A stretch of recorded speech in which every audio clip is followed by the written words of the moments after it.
Hello दोस्तों, channel पर आपका स्वागत है। चंद्रमा देवता मीन लगन या पाइसिस असेंडेंट की कुंडली में अष्टम भाव में क्या प्रभाव देंगे, दशांतर दशा में क्या होगा, उपाय क्या करने हैं, घर का वास्तु कैसे ठीक करना है, अर्थात क्या चीज हमें गिफ्ट में नहीं लेनी है, क्या चीज हमें घर में कहाँ नहीं रखनी है, ये सब पॉइंट्स हम आज के वीडियो में देखेंगे। तो मीन लगन की कुंडली में नंबर 12 लगन में सबसे ऊपर बीचों बीच लिखा होता है बृहस्पति देव इसके मालिक होते हैं। बृहस्पति और चंद्र मित्र होते हैं, तो बृहस्पति ने अपनी मित्रता निभाते हुए चंद्रमा को पंचम भाव दिया, एक त्रिकोण भाव जो अच्छा भाव माना जाता है। और आज के वीडियो के लिए चंद्रमा देवता अष्टम भाव में जहां नंबर 7 लिखा है, ये शुक्र देव की राशि है। जब भी हम चंद्रमा को अष्टम भाव में देखें किसी भी कुंडली में, 4 पॉइंट इमीडिएटली चेक करने चाहिए। पहला, व्यक्ति की माता की कंडीशन। अगर माता की जिंदगी अच्छी गई, उनकी आयु लंबी है, तब चंद्रमा के अच्छे होने का चांस ज्यादा हो जाता है। दूसरा, अगर सूर्य और मंगल की युति है कुंडली में, सूर्य और मंगल एक साथ किसी भी भाव में, यहां यहां यहां यहां कहीं भी हो, अगर ये युति है तो चंद्रमा के खराब होने का चांस ज्यादा हो जाता है। तीसरा, अगर बुध देवता कुंडली में अच्छे हैं तो इस चंद्रमा के अच्छे होने का चांस ज्यादा हो जाता है। और चौथा, शनिदेव। यदि शनिदेव कुंडली में यहां या यहां है, चंद्रमा के आगे पीछे, उस केस में व्यक्ति को ठंडा खाना बनाना नहीं चाहिए और खाना भी नहीं चाहिए, क्योंकि उससे स्वास्थ्य की हानि हो सकती है। इसके बाद हमें दशा अंतरदशा देखनी है। कृपया नोट करिए, मैंने यहां चंद्रमा की दशा अंतरदशा नहीं बोला। यहीं पर लोग सबसे बड़ी गलती करते हैं, क्योंकि वो सोचते हैं कि चंद्रमा की दशा अंतरदशा जब चलेगी तभी चंद्रमा के यहाँ के प्रभाव आएंगे। ऐसा नहीं होता है। चंद्रमा यहां बैठकर किसी भी और ग्रह को प्रभावित कर सकते हैं, तो दूसरी जगहों को देखना बहुत जरूरी होता है। क्योंकि अगर हम ये नहीं करेंगे, नक्षत्र लेवल पर नहीं जाएंगे, तो हम सही से एनालाइज नहीं कर पाएंगे और उपाय भी सही नहीं कर पाएंगे, जिससे अल्टीमेटली कोई फायदा नहीं होगा। तो उसको कैसे एनालाइज करना है, इसको देखने के लिए आप जन्म कुंडली में देखिए, जहां नंबर 2 लिखा है, 6 लिखा है और 10 लिखा है। क्या यहां पर कोई भी ग्रह है 10 डिग्री से लेकर 23 डिग्री 20 मिनट के बीच में है?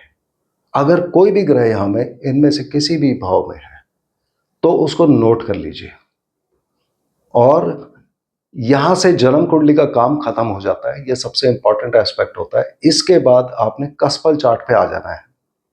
अब कसपल चार्ट यदि आपको देखना नहीं आता, तो जहां भी आप ऐप पर या सॉफ्टवेयर पे जन्म कुंडली, चंद्र कुंडली इत्यादि देखते हैं, वहीं पर कसपल चार्ट भी लिखा होता है। फिर भी अगर आपको नहीं मिल रहा तो आप कमेंट बॉक्स में डाल दीजिए, मैं इस पर एक अलग वीडियो बना दूंगा।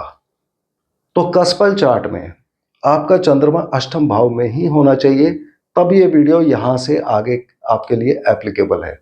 करीब 30% लोगों के चंद्रमा यहां शिफ्ट हो गए होंगे सप्तम भाव में। उस केस में आपके चंद्रमा आपको सप्तम भाव के यानी कि विवाह और व्यापार के रिगार्डिंग रिजल्ट्स देंगे, प्रेम विवाह इत्यादि के। तो उस केस में ये वीडियो आपके लिए एप्लीकेबल नहीं है। और जब मैं चंद्रमा सप्तम का वीडियो बनाऊंगा तो इस पॉइंट से आप आगे उस वीडियो को देखिएगा। आज के वीडियो के लिए अष्टम भाव में अगर हैं तो हम कंटिन्यू करते हैं। यहां पर चंद्रमा अष्टम भाव में विराजमान है। जो भी ग्रह यहां यहां या यहां बैठा होगा 10 डिग्री से 23 डिग्री 20 मिनट के बीच में, वो चंद्रमा के नक्षत्र में होगा, क्योंकि चंद्रमा के तीनों नक्षत्र रोहिणी, हस्त और श्रवण इन 3 भाव में पाए जाते हैं। जब भी इनमें से किसी भी ग्रह की दशा अंतरदशा प्रत्यंतर दशा चलेगी, वो चंद्रमा को एक्टिवेट कर देगा और चंद्रमा के प्रभाव देगा यहाँ के। भले ही ये ग्रह अपने प्रभाव दे या ना दे, मगर चंद्रमा के प्रभाव ये अवश्य देगा। और यहां पर इन ग्रहों की दशा अंतरदशा प्रत्यंतर दशा में चंद्रमा के उपाय अनिवार्य होंगे। भले ही इन ग्रहों के उपाय आप करें या ना करें, वो कुंडली देख के डिसाइड होगा, मगर चंद्रमा के उपाय अनिवार्य होंगे। यहीं पर ज्यादातर लोग गलती करते हैं, तो इस एनालिसिस को करना आवश्यक होता है। अब इन ग्रहों की जब भी दशा अंतरदशा प्रत्यंतर दशा चलेगी तो चंद्रमा के क्या प्रभाव आएंगे? अष्टम भाव के प्रभाव आएंगे। आठवां भाव हम सब जानते हैं कठिनाई का है, पीड़ा का है, कष्ट का है, प्रॉब्लम देता है, एक्सीडेंट देता है, तबीयत खराब करता है। ये भाव ये सब चीजें व्यक्ति को देगा, मगर कष्ट से जुड़े हुए कार्यों से व्यक्ति को जोड़ सकता है। जैसे कि सर्जरी के काम, इंश्योरेंस के काम, security forces, army, navy, air force, police से जुड़े हुए कार्यों से व्यक्ति को जोड़ सकता है। साथ ही ये भाव फैक्ट्री और प्रोडक्शन में दिखाता है, अर्थात व्यक्ति को उद्योग में जोड़ सकता है या उद्योगपति बना सकता है।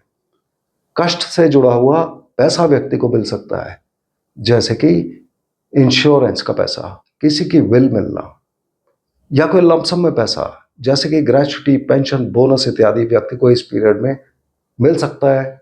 गड़ा हुआ धन भी बोला जाता है इस भाव से, जो कि व्यक्ति को मिल सकता है। व्यक्ति को गिफ्ट इत्यादि काफी मिल सकते हैं अगर चंद्रमा यहां पर मौजूद हो। ये भाव गूढ़ विद्याओं का है। व्यक्ति का मन, चूंकि चंद्रमा मन के कारक है, तो मन गूढ़ विद्याओं में यानी कि एस्ट्रोलॉजी, रीकी, टैरो, इन सब चीजों में ज्यादा लग सकता है। साथ ही ये भाव गूढ़ विद्याओं का मतलब कोई ऐसी पढ़ाई जो नॉर्मल से अलग हो, तो व्यक्ति का मन रिसर्च के कामों में भी लगेगा।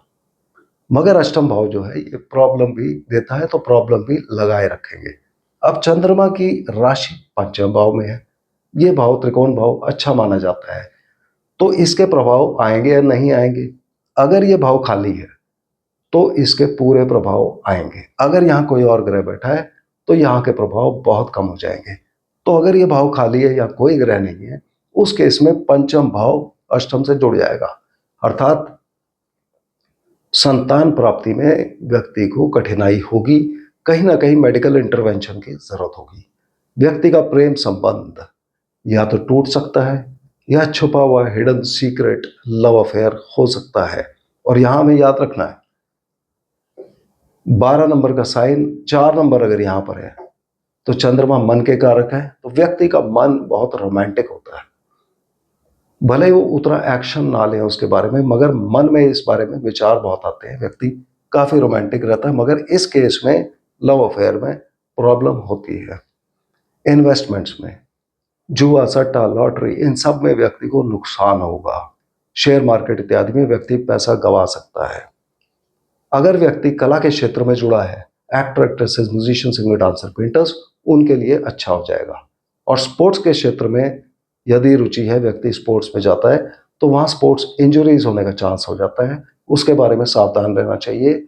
और यही चंद्रमा व्यक्ति को पेट में प्रॉब्लम दे सकते हैं। नौकरी में परिवर्तन, ट्रांसफर, चेंजेस इत्यादि भी यहीं से देखते हैं, तो वो भी दे सकते हैं व्यक्ति को। तो चंद्रमा के ये प्रभाव इन दो भाव के जब भी यहाँ कोई भी ग्रह बैठा है, इनमें से किसी की भी दशा, अंतरदशा, पतंतर दशा चलेगी, वो ग्रह यहाँ के प्रभाव अवश्य देगा, कठिनाई इत्यादि अवश्य होगी। अब इंडिविजुअली कोई ग्रह अगर यहाँ पर बैठा हो, कोई भी ग्रह यहाँ बैठा हो, तो वो अपने कितने प्रभाव दे रहा है उसको चेक करना जरूरी है। अगर वो यहाँ के पूरे प्रभाव दे रहा है तो यहाँ को इससे जोड़ देगा, अर्थात व्यक्ति को छोटे भाई बहनों से प्रॉब्लम होगी, पड़ोसियों से प्रॉब्लम होगी, या पड़ोसियों को कोई प्रॉब्लम हो सकती है। यात्राओं में एक्सीडेंट हो सकता है। माता और गाड़ी से, घर से दूर कर सकते हैं व्यक्ति को। गाड़ी और प्रॉपर्टी इस पीरियड में बेचनी पड़ सकती है। IT, media, printing press, publications, संचार माध्यम, राइटर्स, ऑथर्स, जर्नलिज्म, उन सब के लिए ये कंडीशन अच्छी हो जाएगी, ये कॉम्बिनेशन। खास करके तब जब दशा अंतरदशा में 11वां भाव भी किसी तरह अगर जुड़ जाए तो बहुत अच्छा हो जाएगा। व्यक्ति का मन पढ़ाई लिखाई में उतना ज्यादा नहीं लगेगा।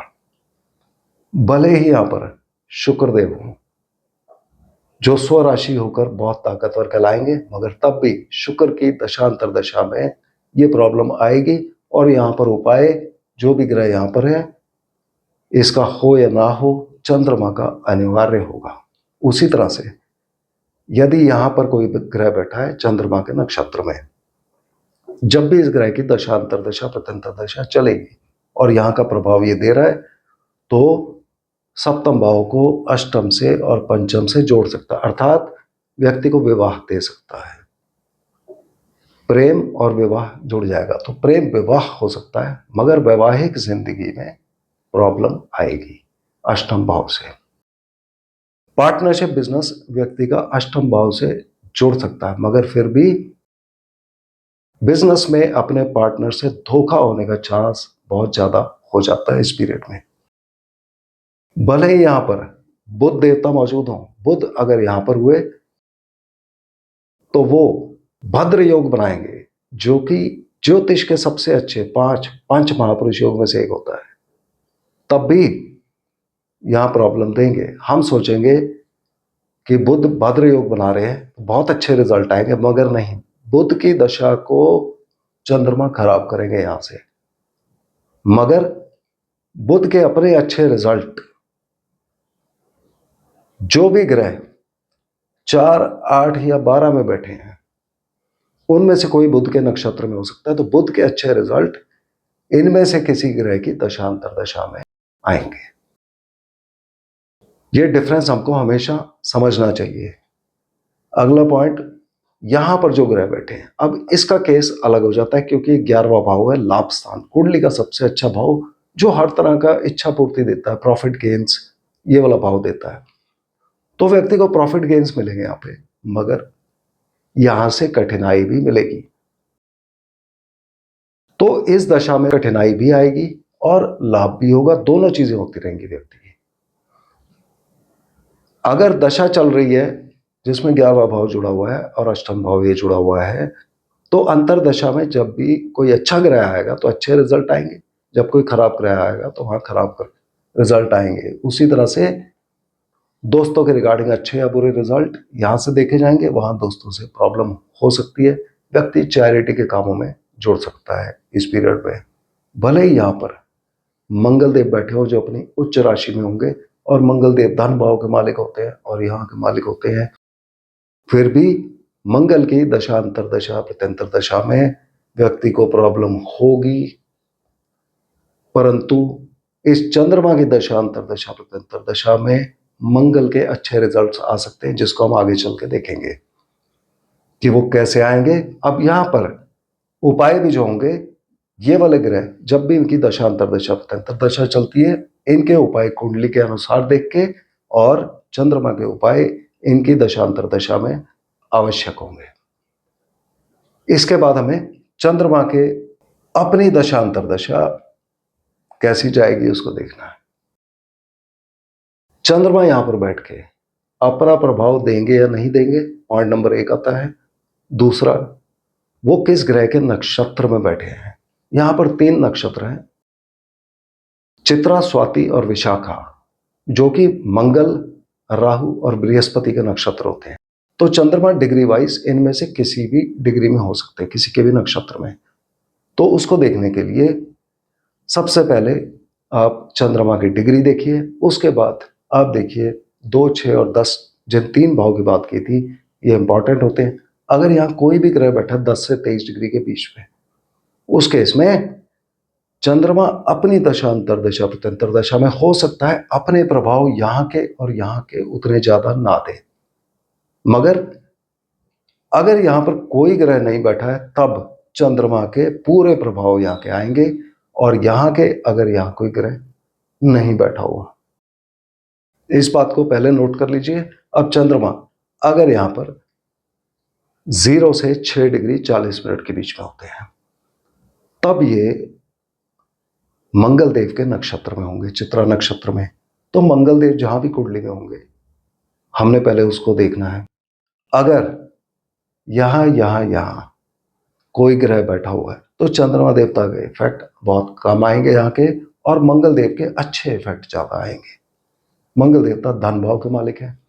तो चंद्रमा के इस दशा में व्यक्ति को धन लाभ होगा, परिवार के रिगार्डिंग अच्छे रिजल्ट्स, और खाने पीने को अच्छा मिलता रहेगा। मगर अगर यहाँ कोई ग्रह नहीं है, तब चंद्रमा का अष्टम भाव का प्रभाव आएगा, अर्थात व्यक्ति की इनकम में प्रॉब्लम कर सकते हैं, या व्यक्ति की आय अष्टम भाव से जुड़ी चीजों से, सर्जरी, सिक्योरिटी फोर्सेस, इंश्योरेंस इत्यादि से व्यक्ति को इनकम मिलेगी।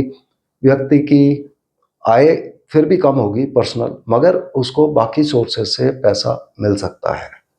मगर फिर भी धन के रिगार्डिंग कुछ ना कुछ कठिनाई व्यक्ति की लगी रहेगी। व्यक्ति इन्वेस्टमेंट करेगा, उसमें नुकसान होगा।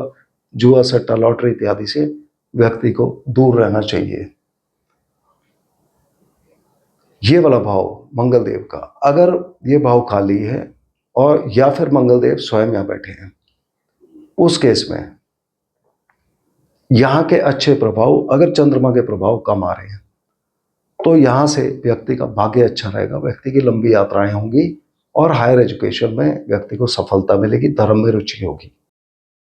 मगर अगर चंद्रमा देवता के प्रभाव पूरे आ रहे हैं, अर्थात यहां कोई ग्रह नहीं बैठा, जिन डिग्रीज की हमने बात की है, उसके इसमें भाग्य में कमी होगी, यात्राओं में प्रॉब्लम होगी, व्यक्ति को पिता से प्रॉब्लम होगी, हायर एजुकेशन में ब्रेक आएंगे या सफलता नहीं मिलेगी।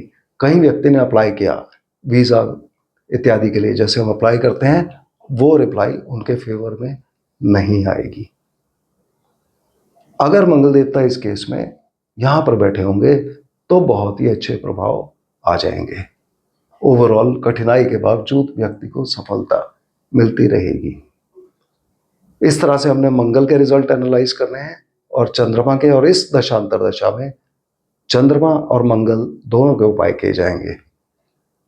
अगर चंद्रमा यहां पर 6 डिग्री 40 मिनट से लेकर 20 डिग्री के बीच में है तो ये राहु देव के नक्षत्र में होंगे।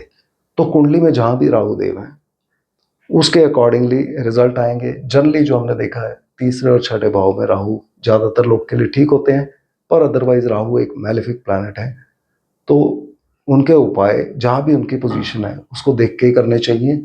और राहु की अपनी कोई राशि नहीं होती, तो इसलिए राहु की पोजीशन आप अपनी जन्म कुंडली में देखिए, और इस दशांतर दशा में चंद्रमा के साथ राहु के उपाय भी किए जाएंगे, जहां भी वो बैठे हैं आपकी कुंडली में उसके अकॉर्डिंगली।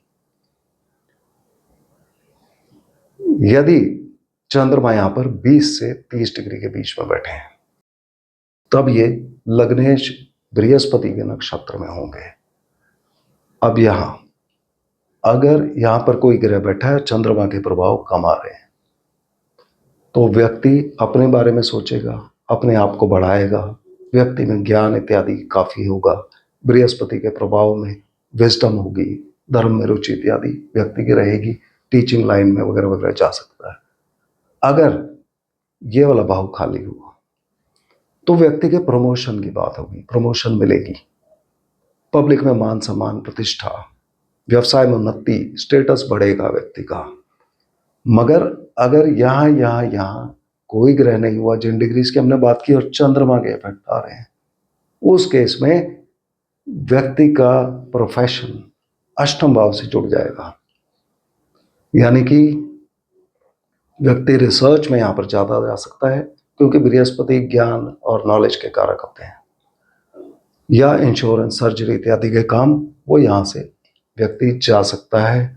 मगर अगर इस भाव से जुड़े हुए कार्य नहीं कर रहा तो व्यक्ति को इस भाव के रिगार्डिंग, यानी कि प्रमोशन इत्यादि में प्रॉब्लम रहेगी, स्टेटस बढ़ने में प्रॉब्लम होगी, पब्लिक में मान सम्मान प्रतिष्ठा बढ़ने की जगह कम हो सकता है।